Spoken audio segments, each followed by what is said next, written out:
Hi everyone, my name is Anna Carroll. I am a librarian at the Owings Mills branch of Baltimore County Public Library. In the fall of 2018, I had the idea to host a free prom clothing giveaway for teens at my branch, and that's what I'm going to be talking about with you guys today. Baltimore County is the third largest county in the state of Maryland with over 800,000 residents. With that comes over 22,000 youth under the age of 18 living in poverty.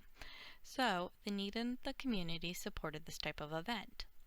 It also made sense for Baltimore County Public Library to host this type of event, as our library's mission is to provide opportunities to explore, learn, create, and connect. And one of our strategic goals is quality of life, specifically to enhance economic vitality, but by providing programs and services to address the economic needs of vulnerable populations.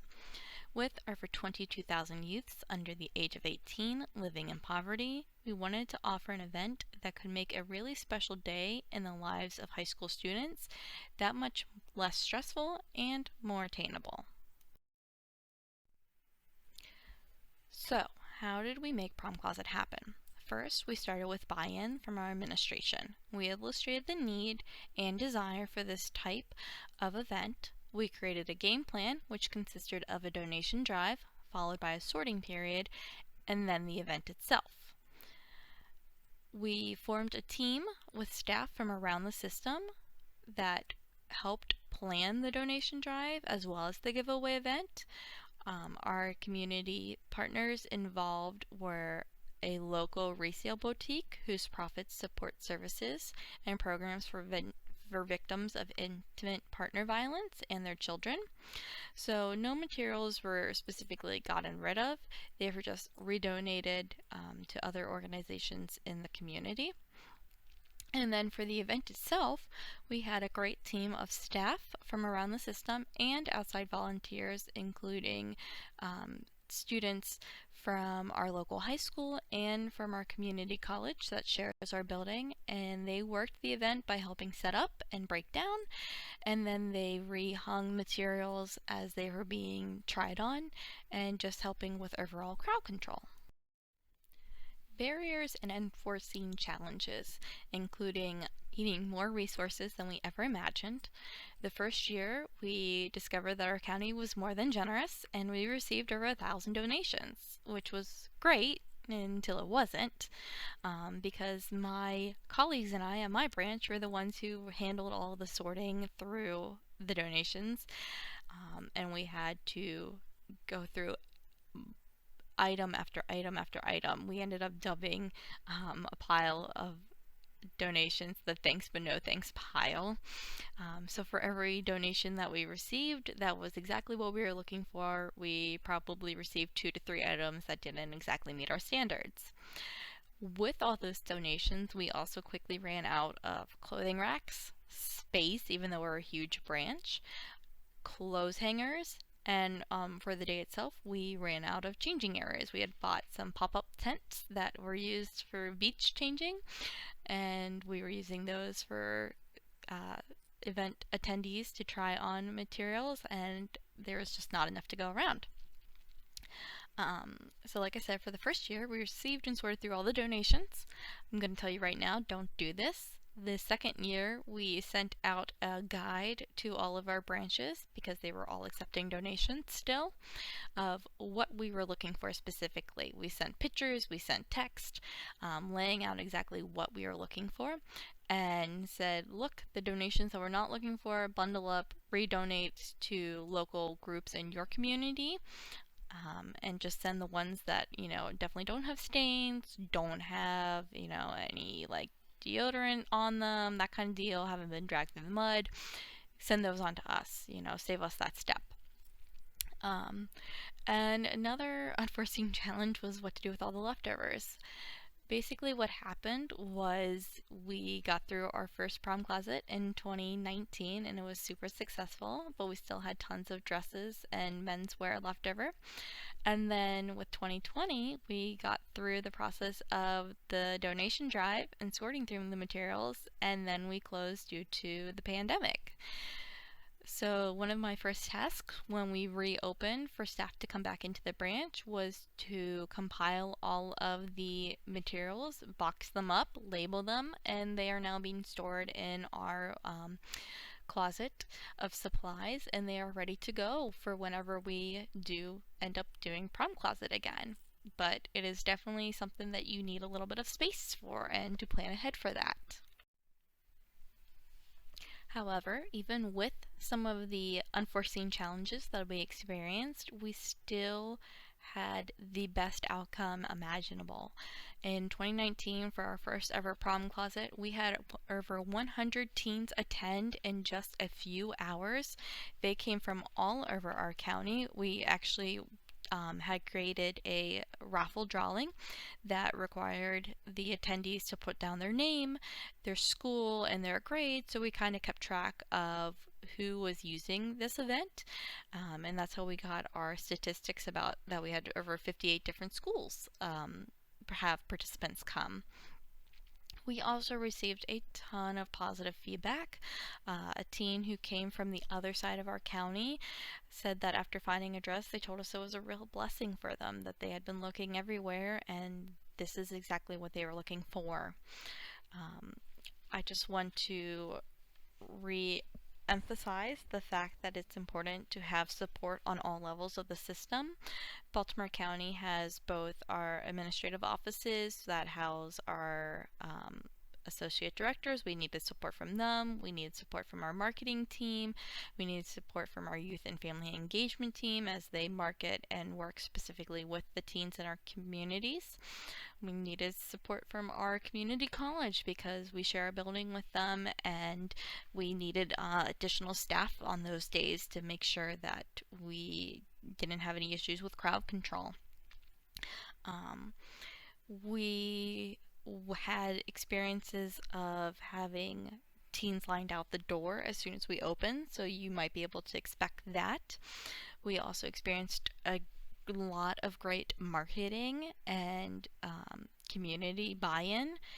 They loved it. Our community loved the fact that we were giving away prom clothing for free. And I really want to stress how nice it was to make this an all-inclusive event. We provided both dresses and menswear because prom is an event for all.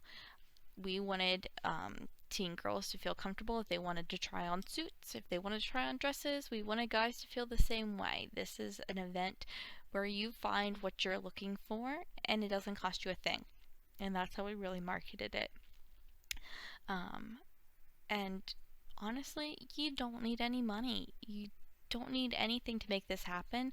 We at one point, like I said, ran out of clothes hangers and basically sent an email to all staff saying, hey, does anybody have any extra clothes hangers lying around your house? Could you send them here? I received more than I knew what to do with then. I have surplus of hangers. So trust in the goodwill of your community, trust in the goodwill of your fellow staff members, because this is an event worth doing. It might not be as big as you anticipate. I've heard from other systems that sometimes, it really depends on the day, it depends on the time, but it's a great event.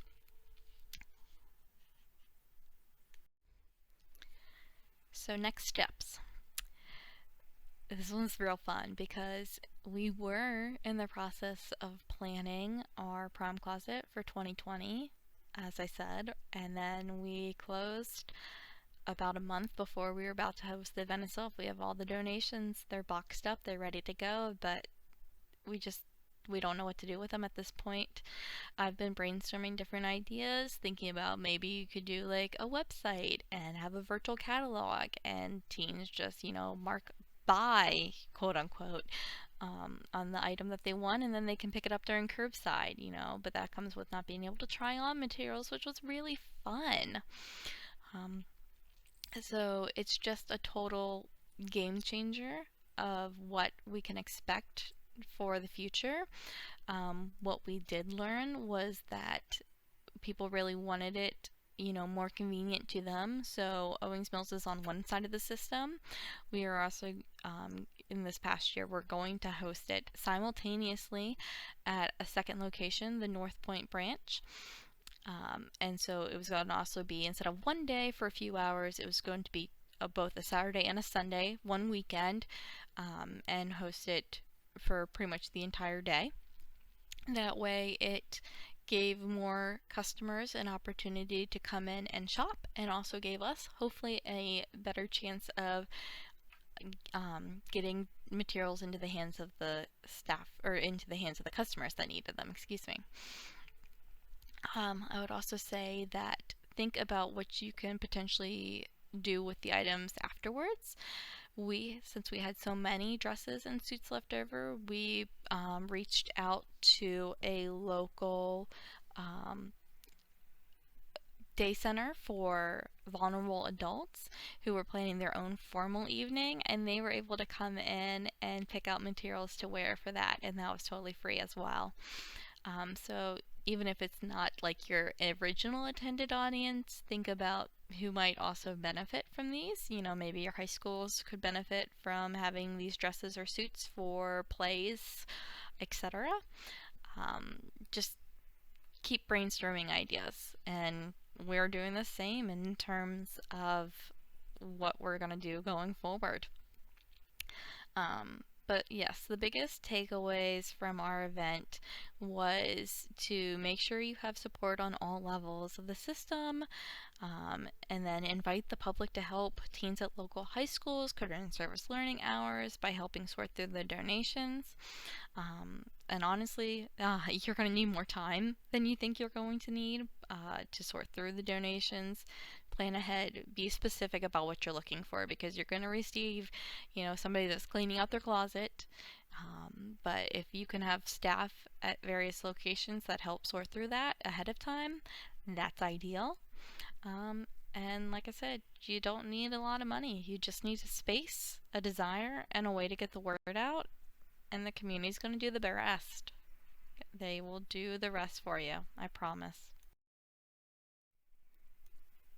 So that is all I had. I just wanted to say thank you, and I want to give a huge shout out to my system, to my administrators and my branch managers who helped me make this happen a couple of years ago, and who still have given me support to this day in talking about this event.